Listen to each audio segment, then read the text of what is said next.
బాపట్ల జిల్లా చీరాలలో సైబర్ నేరగాళ్లు మరోసారి తమ పంజా విసిరారు.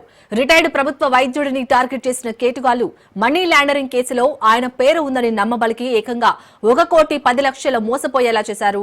డాక్టర్ ఆధార్ నెంబర్తో సిమ్ కార్డు తీసుకుని అసాంఘిక కార్యకలాపాలకు పాల్పడుతున్నారని, ఆయనపై కేసు నమోదైందని మోసగాళ్లు ఫోన్ చేసి భయపెట్టారు. కేసు నుంచి బయటపడాలంటే తన ఖాతాలోని మొత్తం డబ్బును వారికి బదిలీ చేయాలని సూచించారు.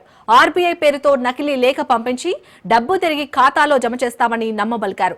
వీరి అబద్దాలను నమ్మిన బాధితుడు తన ఖాతాలోని 1,10,00,000 రూపాయలను విడతల వారీగా బదిలీ చేశారు. అనంతరం వారి ఫోన్లు స్విచ్ ఆఫ్ రావడంతో మోసపోయానని గ్రహించిన వైద్యుడు పోలీసులను ఆశ్రయించారు.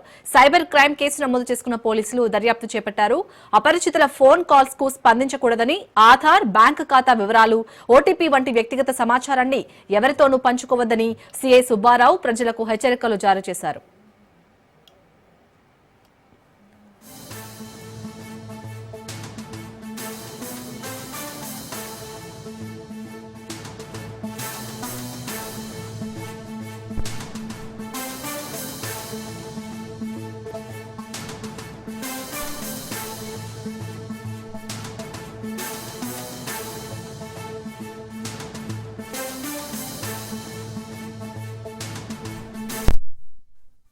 చీరాల వన్ టౌన్ పోలీస్ స్టేషన్లో ఒక కేసు నమోదవడం జరిగింది.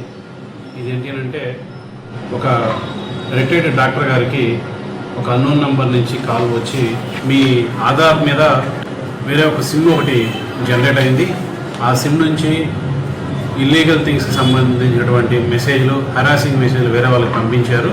ఇక్కడ మనీ లాండరింగ్ కేసు ఒకటి జరిగింది. ఆ కేసుకు సంబంధించిన అమౌంట్ మీకు సంబంధించిన బ్యాంక్ అకౌంట్ ఇంకా ఉంది, మీరు దాని నుంచి బయటపడాలి అని చెప్పేసి మీరు దాంట్లో ఉన్న అమౌంట్ ఫలానా ఒక అకౌంట్కి ట్రాన్స్ఫర్ చేయండి, ఆర్బీఐ వాళ్ళు చెక్ చేసి మళ్ళీ మీకు రిటర్న్ పంపిస్తారని చెప్పడం జరిగింది.